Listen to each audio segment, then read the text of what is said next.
Começando mais um Debate Virtuais, hoje com a presença do Dr. Paulo Abrão, secretário executivo da Comissão Interamericana de Direitos Humanos. Em primeiro lugar, muito obrigado por participar do nosso projeto, uma grande honra a sua contribuição. E eu já queria, de uma vez, começar fazendo uma pergunta que a gente repete em todas as entrevistas, que é para o senhor falar um pouco da sua trajetória. Como é que o senhor passa de estudante de Direito na universidade para depois acadêmico, professor e para exercer um trabalho na defesa dos direitos humanos no âmbito do Mercosul, na Comissão de Anistia do Brasil e agora na Comissão Interamericana? Muito bem, muito obrigado pela oportunidade, para mim também é um grande prazer. É uma pergunta que na prática é uma reflexão sobre a vida, né? Qual foi a trajetória até agora e se ela tem valido a pena.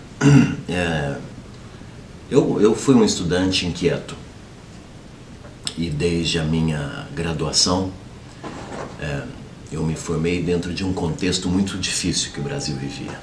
Eu entrei na universidade em 1993, na universidade pública, e isso coincidia com o início dos anos do primeiro governo do presidente Fernando Henrique Cardoso.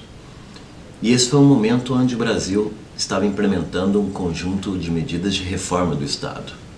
E todo o funcionamento do serviço público estava sendo questionado. Inclusive a eficiência das universidades, se o Brasil devia ou não manter um ensino superior gratuito, e começaram a surgir, desde a Constituição de 88, questionamentos em relação a esse modelo de Estado que havia sido criado. Então, dentro da universidade, eu tive a chance de conviver num ambiente de profunda reflexão sobre o que deveria ser o Brasil. Porque nós tínhamos uma Constituição da República com menos de 5 anos de promulgação, que expressava um projeto de nação, mas ela começava a ser implementada e algumas das promessas que ela apontava para o futuro do país não estavam se concretizando. E muito disso, dessas ansiedades, dessas aspirações, estavam traduzidas em formulações jurídicas, de direitos. Então as pessoas que tiveram o privilégio, como a minha geração, de haver acompanhado como jovem e não como um afetado da transição a própria transição democrática, e com os meus 15 anos ou algo assim, acompanhando na televisão a votação da emenda da direta já, depois a primeira eleição indireta de um civil, a queda da ditadura, o início do processo constituinte para elaborar a Constituição, que foi uma ampla participação popular. Isso foi um momento que eu creio que foi muito importante para a minha formação em termos de visão sobre o que significa as nossas instituições de Estado, acho que isso me influenciou muito a seguir a carreira jurídica. Obviamente que estou falando de um adolescente que acompanhava essas notícias via televisão, segundo a interpretação da grande mídia, obviamente, mas dentro da universidade se deparou com um mundo de formulação crítica. E como a universidade pública nesse momento passa a ser fortemente questionada em termos da sua eficiência e a sua continuidade, surge pela primeira vez no Congresso Nacional um projeto de lei para uma cobrança de mensalidades nas universidades públicas. Vem uma proposta de reestruturação do Estado desde o Ministério da Educação que congela as contratações de professores, novos concursos públicos, porque a ideia era a redução do tamanho do Estado, né, dentro do contexto das políticas neoliberais. A minha geração foi altamente impactada por isso. Aquela geração que chegava na faculdade de Direito e, devido aos cortes orçamentários das universidades públicas, devido ao congelamento dos concursos públicos, chegávamos e não tinha professor para substituir o professor que se aposentou, ou não tinha giz, porque o orçamento da universidade tinha sido cortado e as pessoas estavam tentando fazer algum tipo de ajuste interno. Estou muito impactado com isso, o que me levou a ser muito ativista dentro do movimento estudantil. O movimento estudantil para mim foi um momento muito importante para a formação da minha visão de sociedade e de mundo. E quando eu me formo, eu estou convencido de que a agenda da educação era a agenda da minha vida, nesse momento, com 21 anos de idade. 21 para 22. Então eu vou fazer mestrado, enquanto meus colegas todos entram na grande onda dos concursos para juiz, promotor, etc. Imagina, Ministério Público Federal sendo estruturado nesse momento, né? A Justiça Federal e etc. Eu fui fazer mestrado. Aí eu queria estudar com um determinado professor, fui para o Rio Grande do Sul, estudei 2 anos lá no Rio Grande do Sul. Também durante o meu mestrado, também me envolvi com atividades de extensão em assessoria jurídica popular ou em atividades de estudos transdisciplinares que extrapolavam o mundo jurídico. Daí, quando eu termino meu mestrado, eu sou automaticamente convidado pela PUC do Rio Grande do Sul e pela própria Unicinos, duas universidades católicas do estado do Rio Grande do Sul, para ingressar na faculdade de Direito. E que também aí é engraçado como as coisas se vinculam, né? Com o estrangulamento do ensino público universitário nesse momento, a aposta governamental era a ampliação do ensino privado.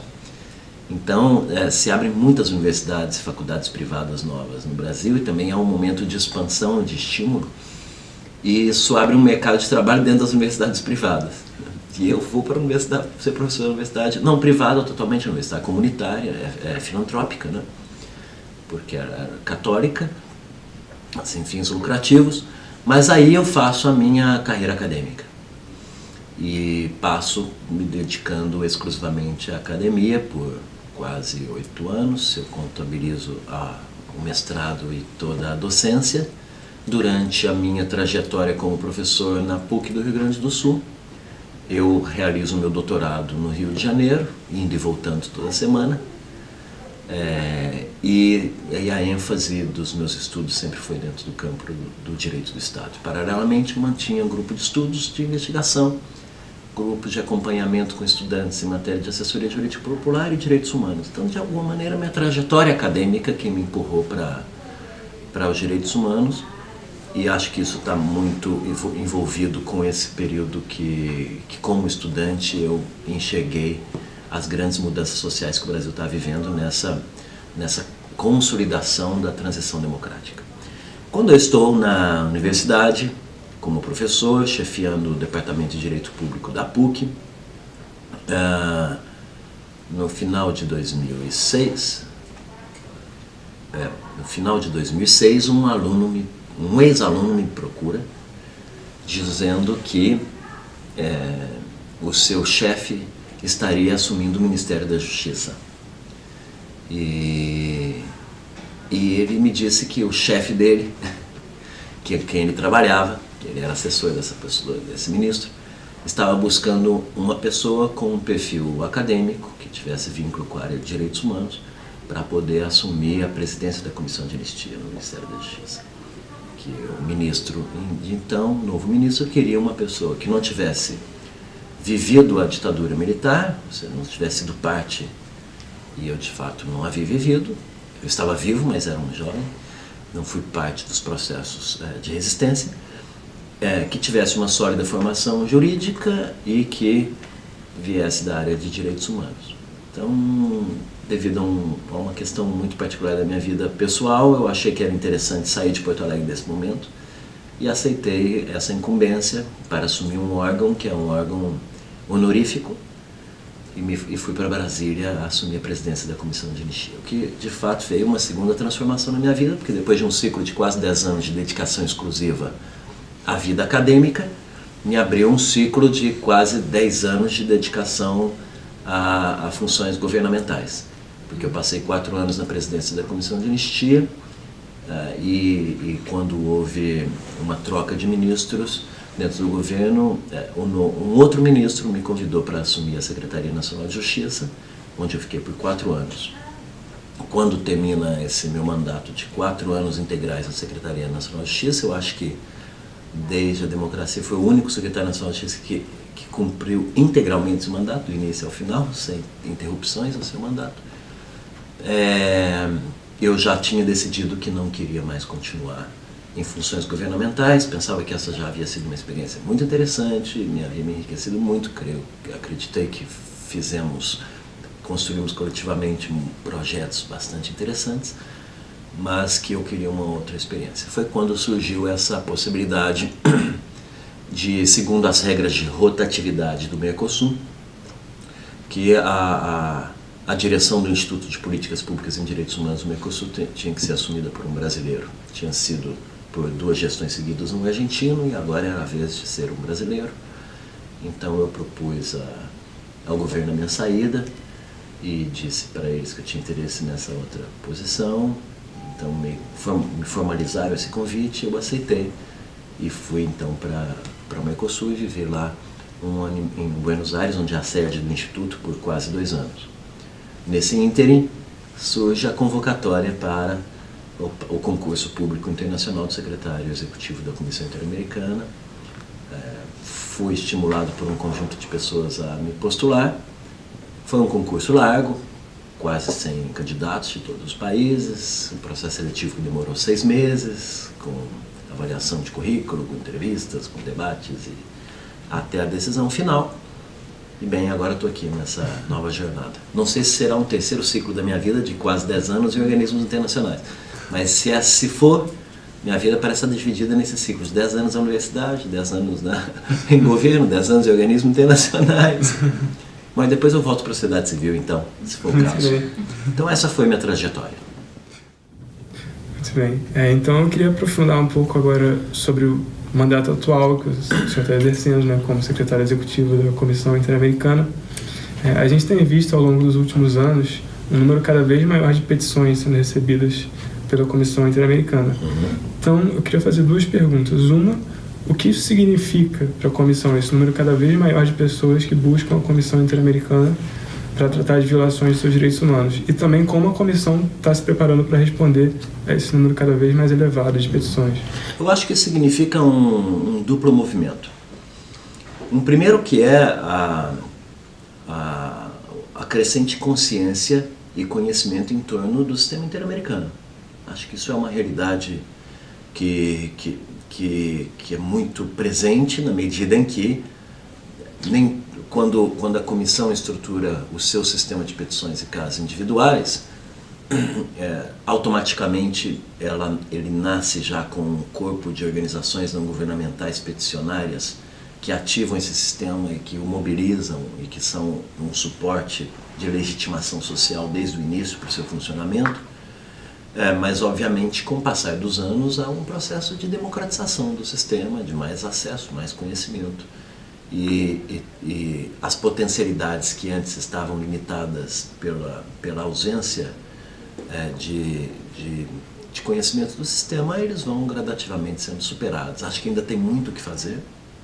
Acho que a atuação da comissão não alcança realmente a demanda real, porque ainda existem muitos segmentos sociais e muitos países que a difusão do sistema não é similar ao que, por exemplo, na Argentina existe, ou no Peru, ou no México.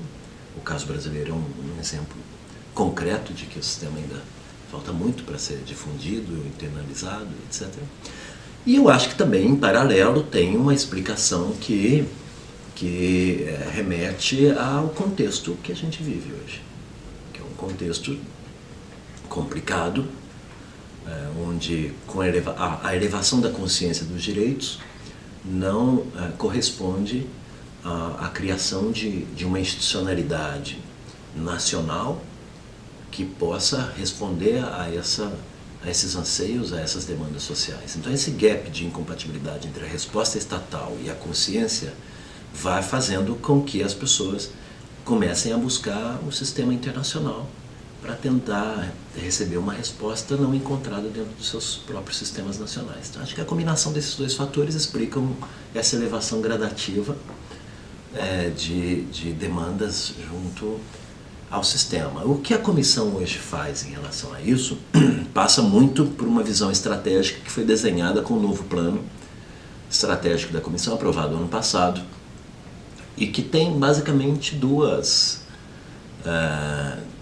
ideias força. Uma primeira de que a comissão ela deve gradativamente saber utilizar a integralidade do seu mandato para a proteção dos direitos humanos. A lógica da manutenção de sistema de casos e petições ou de medidas cautelares, combinado com as práticas de monitoreio, combinado com as práticas de cooperação e assistência técnica, naquilo que a gente chama de ciclo integral de proteção dos direitos humanos. Por que essa estratégia é importante? Inclusive para a redução do atraso processual e para a diminuição da demanda, se ao final das contas se constata algum percentual de demanda artificial. É importante porque muitos dos conflitos que hoje estão instalados na região poderiam ser resolvidos por mecanismos de alerta temprano, que a comissão, por meio dos seus comunicados públicos, pode incidir, gerando uma atenção das autoridades nacionais para resolvê-los de maneira antecipada antes que eles cheguem ao sistema.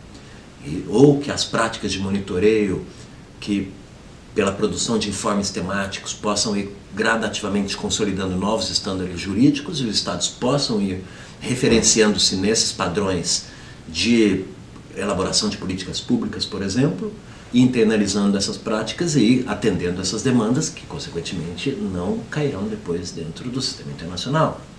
Ou mesmo o mandato ou pilar da cooperação técnica oferecendo ao Estado a possibilidade efetiva de realizar mudanças estruturais dentro da sua organização ou das suas políticas públicas em matéria de direitos humanos, para que essas políticas e essas respostas nacionais possam atender de maneira mais satisfatória e diminuir o número de violações de direitos humanos. Então, essa é uma primeira aposta que eu acho que o plano estratégico aponta e que, mais além de ter esse efeito prático, num resultado de largo prazo, para responder melhor a essa demanda de proteção da região, acho que tem outros efeitos colaterais muito positivos. A segunda grande mensagem que o plano estratégico passa é uma aposta nas medidas que possam colaborar para a ampliação da efetividade do sistema.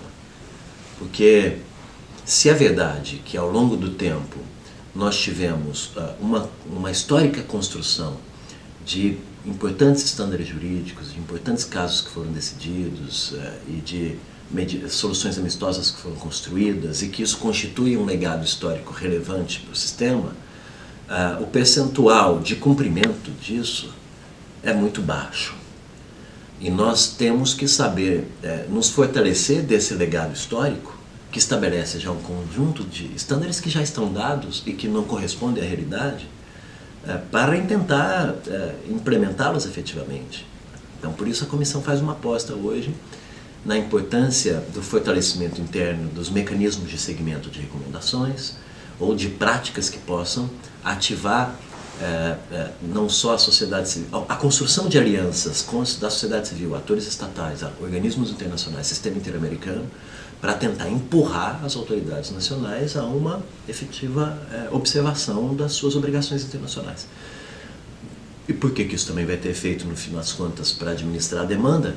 Bom, porque se você tem também uma melhor estruturação e uma articulação e complementariedade dos sistemas nacionais de proteção com o sistema regional, com o sistema universal, você vai ter uma melhor capacidade de administrar isso, evitando duplicidade de esforços, gerando alguma economicidade e também orientando o sistema para responder para as questões que são mais prioritárias e que podem, por exemplo, deixar uma contribuição relevante em termos de construção progressiva de estándares ou em termos de responder a novos conflitos sociais, a novas situações que até hoje ainda não afetavam o mundo jurídico, mas que pelas transformações tecnológicas hoje afetam. Então essa movida, ela de alguma maneira pode nos levar à busca de um sistema interamericano um pouco mais relevante, que possa também responder às questões atuais, né, e não seguir numa lógica de atraso processual que acaba nos forçando a ter que nos manifestar sobre temas de 20, 25 anos atrás, né?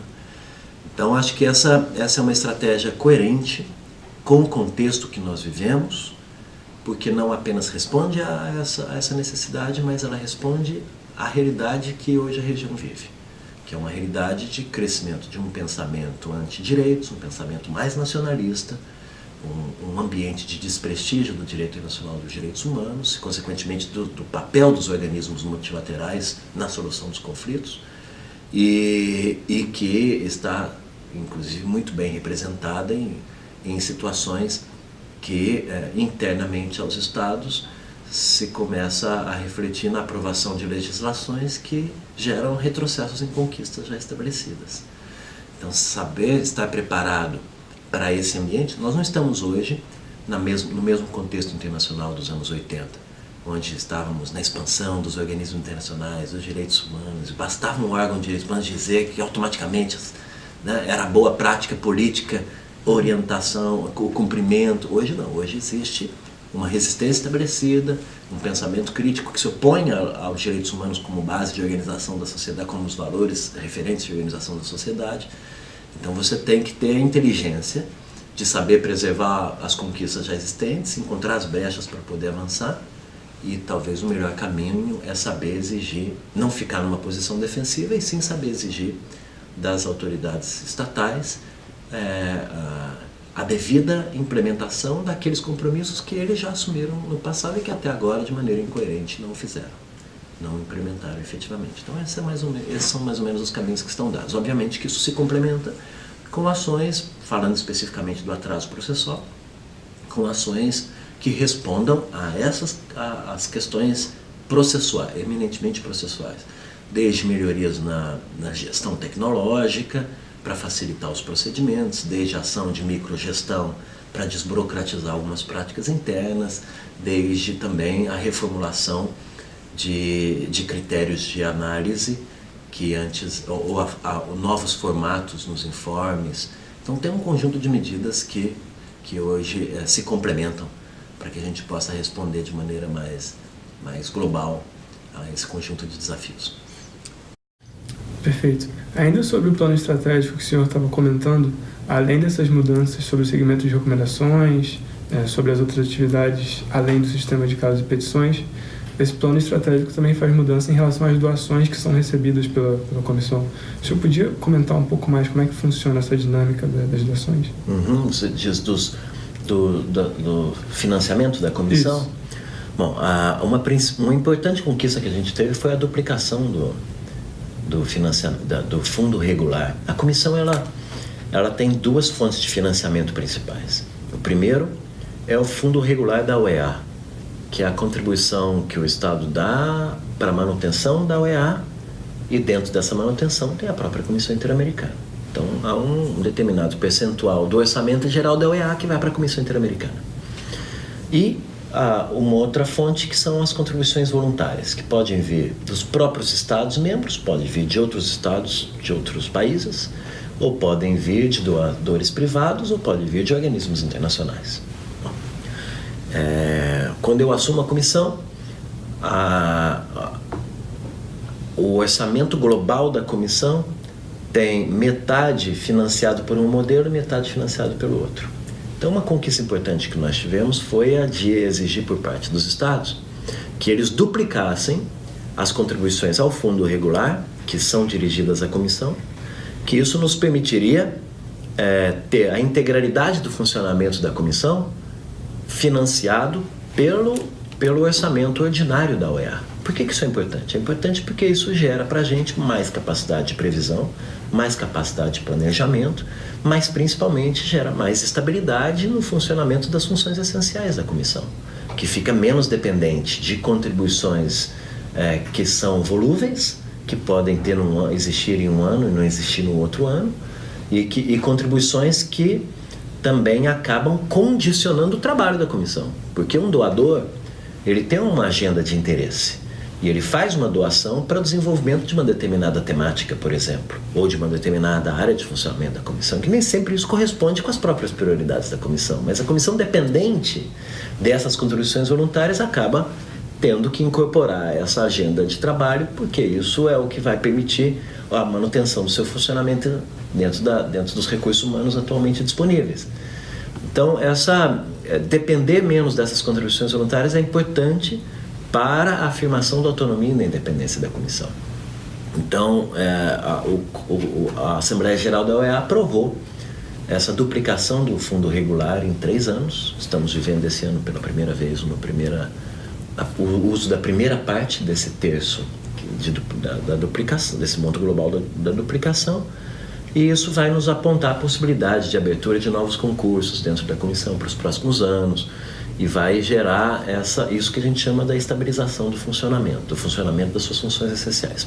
Porém, o fato de nós defendermos uma ampliação do modelo de financiamento por meio de uma fonte que seja a fonte primária da própria UEA, não nos afasta da necessidade da continuidade das contribuições voluntárias, mas que elas possam ocorrer dentro de uma lógica de desenho de projetos que respondam, por exemplo, às prioridades do plano estratégico, não à prioridade do donante, do doador.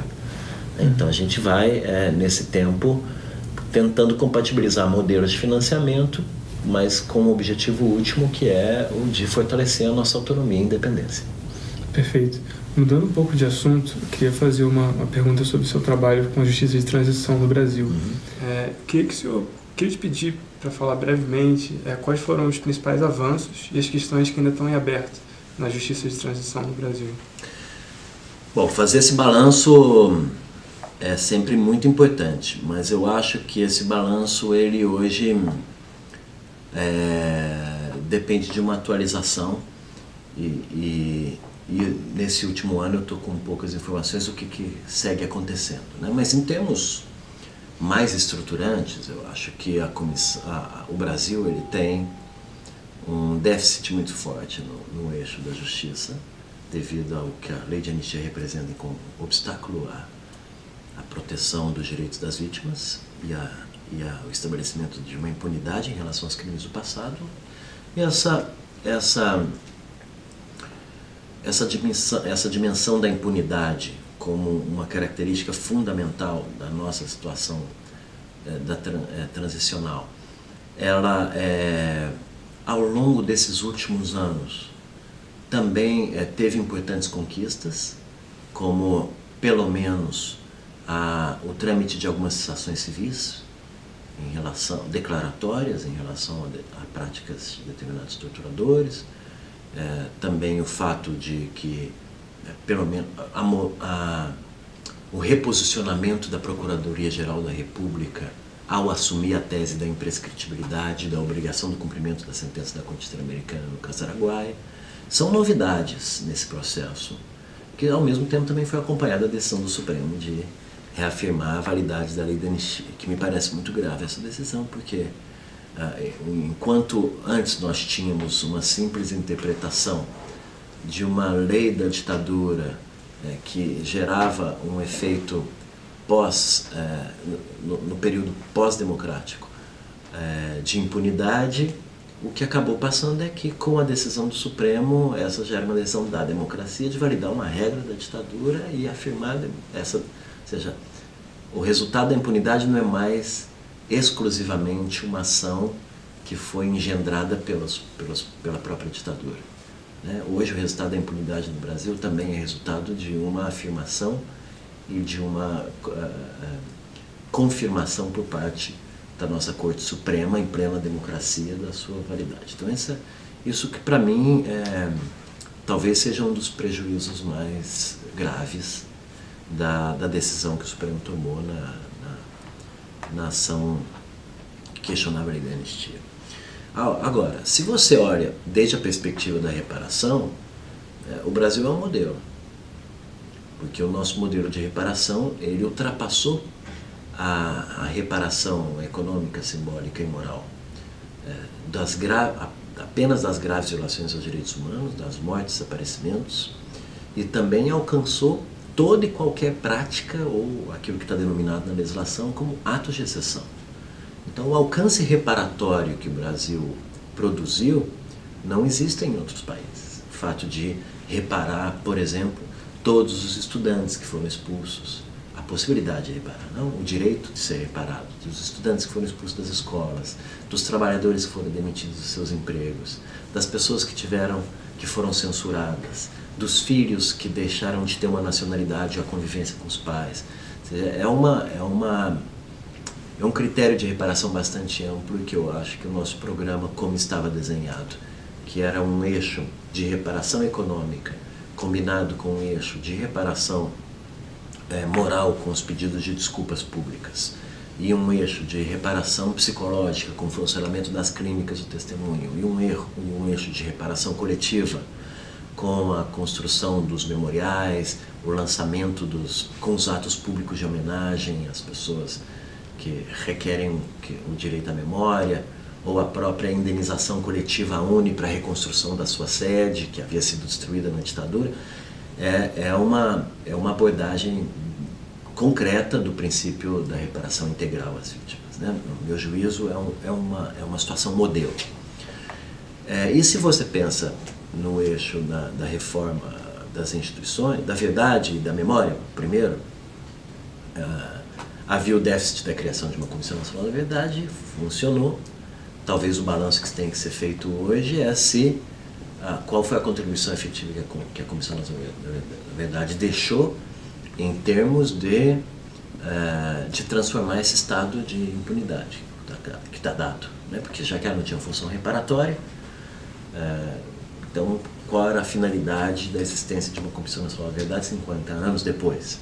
Então havia muita expectativa e esperança de que ela pudesse ser um passo adiante para a busca da justiça. Eu acho que esse potencial ainda está instalado e precisa ser reorganizado pelas forças e movimentos sociais do país para poder recuperar essa possibilidade concreta, pela força da vergonha que o seu conteúdo gera para a nossa história, né? O relatório é contundente no sentido de expressar a vergonha do que foi a ditadura e seus resultados, e saber manejar essa vergonha como um patrimônio da sociedade brasileira e transformar isso numa força de cobrança, de luta pela devida proteção aos direitos das vítimas, é algo que me parece que está faltando ser trabalhado, né? E por último, em relação às reformas das instituições, também temos que ter uma posição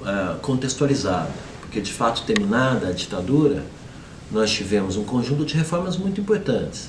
O fim do Departamento de Censura, o fim do SNI, o desfazimento dos órgãos de repressão, do DOPS, isso são reformas institucionais da área de segurança pública que foram relevantes. Depois nós tivemos outras reformas, como a própria Constituição, ao criar o Ministério Público.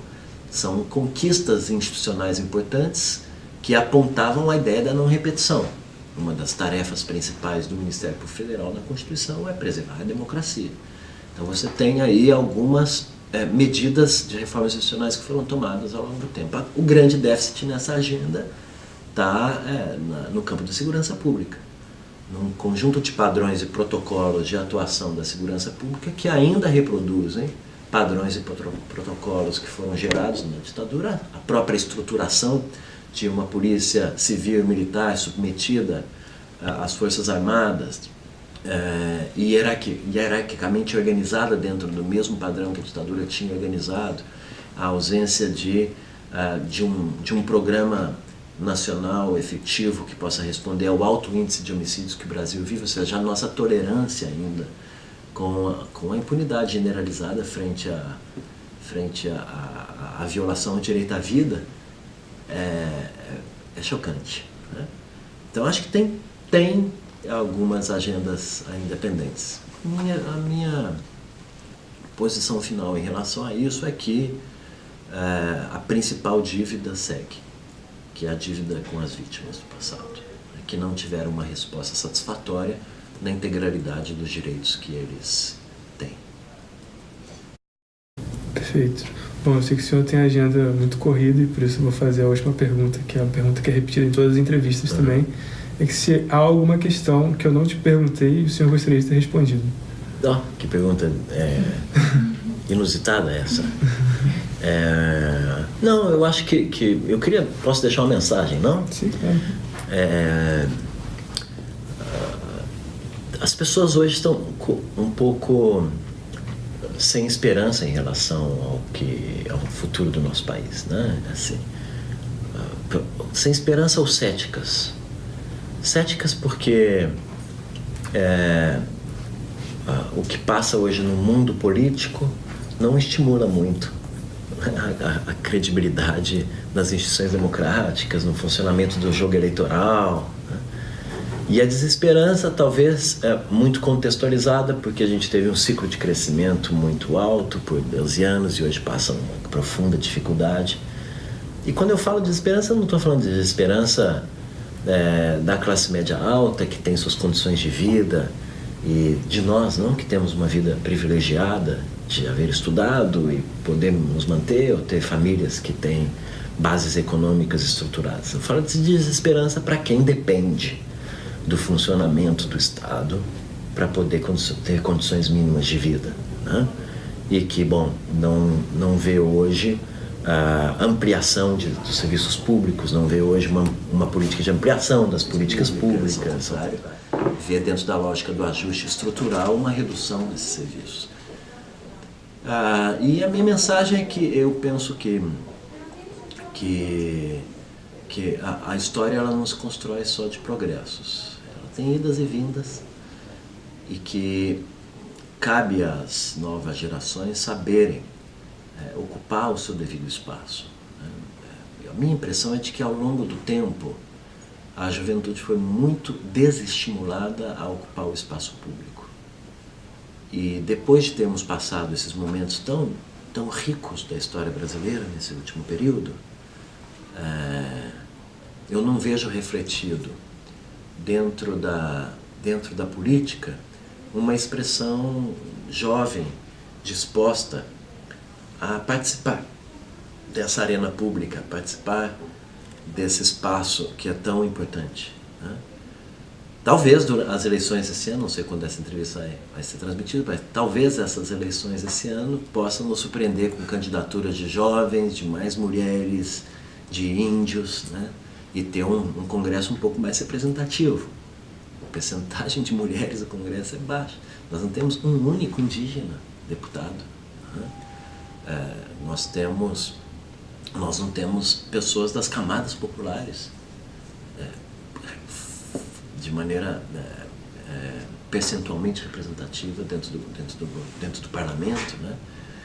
Então talvez tenha aí um sopro de esperança, mas a minha mensagem é essa: eu acho que a juventude precisa não cuidar-se para não cair em uma lógica de descrença nas instituições, de descrença na democracia, empoderar-se para participar desses processos democráticos e saber cada vez mais ocupar o seu espaço. Porque é preciso começar uma transição geracional no Brasil, né, dentro da classe política, né? E isso depende da disposição do jovem de também colocar um pouco a sua cara, abater, né? Saber que é complicado esse ambiente, mas que se não for disputado esse espaço, as coisas vão continuar como estão. Então é preciso ter esperança e disposição de entrar e de participar. Então, enfim, essa é a minha mensagem. Perfeito. Tá Perfeito. Com esse comentário a gente encerra e mais uma vez muito obrigado pela sua participação. Tá bom, valeu. Muito obrigado.